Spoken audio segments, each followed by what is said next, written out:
राधे राधे भक्तों, हमारे गोविंद गोपाल चैनल में आपका हार्दिक स्वागत है। जैसा कि आप जानते हैं पितृपक्ष चल रहा है। यदि आप अपने पितरों के निमित्त कोई भी सत्कर्म करते हैं तो आपको उसका 1000 गुना फल मिलता है।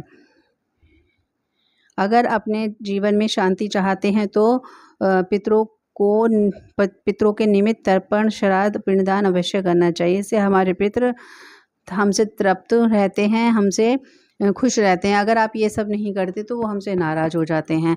पितृदोष के लक्षण सुनो। पितृदोष क्या है? कई बार हमारे बूढ़े माँ बाबा, दादा दादी, चाचा चाची, ताऊ ताई आदि की मृत्यु हो जाती है और उनका विधिवत संस्कार नहीं हो पाता, कोई ना कोई त्रुटि हो जाती है, तो वे प्रेत योनि में चले जाते हैं और प्रेत योनि में घूमते रहते हैं और अपने वंश वालों को ही परेशान करते हैं। कहीं शादी विवाह नहीं होने देते, सत्कर्म में रोक लगा देते हैं, कोई भी मंगल कार्य घर में नहीं होने देते। कोई मंगल होने वाला होता है उसको पहले अमंगल कर देते हैं। आप आगे नहीं बढ़ पाओगे। अगर पितृदोष है तो आप उससे आगे नहीं बढ़ पाओगे, आप कितने भी प्रयत्न कर लें। पितृदोष के कारण अगर आपके घर में पितृदोष है तो निरंतर कलेश बना रहता है, आपके घर में धन संपत्ति नहीं रुकेगी। और ये कैसे पता करें कि हमारे घर में पितृदोष है? अगर स्वप्न में बार बार मरे हुए लोग दिखाई दें, अथवा बार बार भोजन में सर का बाल निकले, और या बार बार प्रयत्न करने पर भी आपको सफलता न मिले, तो आप समझ जाना कि आपको पितृदोष है। अब पितृदोष है तो पितरों को प्रसन्न करने के लिए हमें क्या करना चाहिए?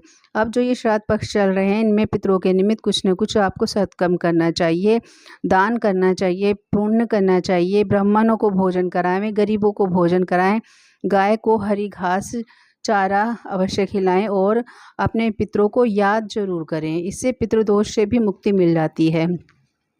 7 बातें हैं जिनका ध्यान रखने से आपको इन श्राद्धों में इन 7 बातों का ध्यान करें। जो व्यक्ति तर्पण करता है उसको तंबाकू खाना उसके लिए वर्जित है, वो तंबाकू इन दिनों में ना खाए। ब्रह्मचार्य का पालन करें, सारे भोजन को वर्जित करें और मांस, मदिरा आदि गंदा भोजन नहीं करें, क्योंकि इन 16 दिनों में हम जो भोजन करते हैं उसकी सुगंध हमारे पितरों तक जाती है, इसलिए हमें गंदा भोजन नहीं करना चाहिए। तर्पण पितृ की शांति के लिए पाठ कराएं, दिन में ही करना चाहिए, शाम को कभी भी हमें तर्पण नहीं करना चाहिए।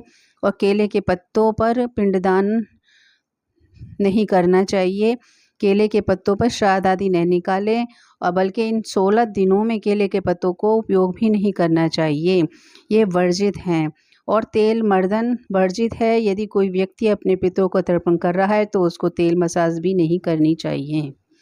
और इस तरीके से अपने पितरों को प्रसन्न करके हम एक सुखी व्यवहारिक जीवन जी सकते हैं और अपनी उन्नति के पथ पर आगे बढ़ सकते हैं। अपने परिवार को पितरों का आशीर्वाद मिले, इसके लिए आप ये सब सत्कर्म अवश्य करें।